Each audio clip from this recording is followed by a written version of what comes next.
Can I ask you about the latest ESRI report? It shows that inflation is outpacing the growth in the economy. It forecasts 7.1% inflation this year, 6.8% growth. Are we now living in an era of stagflation?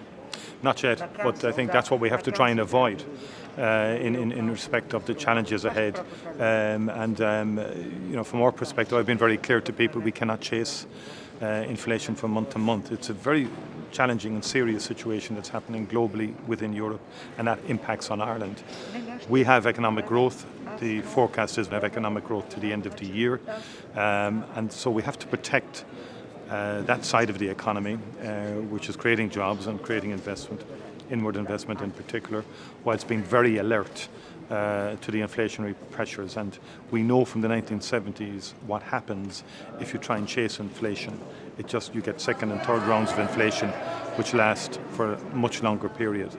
So there has to be a combination of monetary policy, fiscal policy, whilst then through targeted and temporary measures in some instances, we then try and keep pressure off people, alleviate the pressures on people. The best opportunity to do that will be the budget. And that's been our view and our consistent position.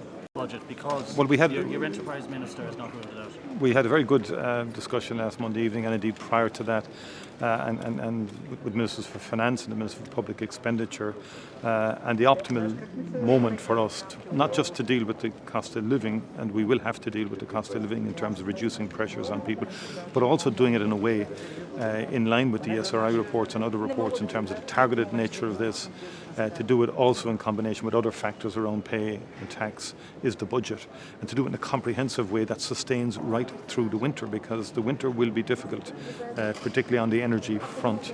We've got to think about this, do a lot of work on this to make sure that the measures we take don't add fuel to the fire, but rather takes pressure off those most in need, but also creates space that we could dovetail those measures with more long-standing policies around climate, for example, around a whole range of other issues like childcare, that we can create a sustainable pathway using the resources and the funding that gives us a longer, shorter to medium term impacts on issues like childcare, education and healthcare, and public transport.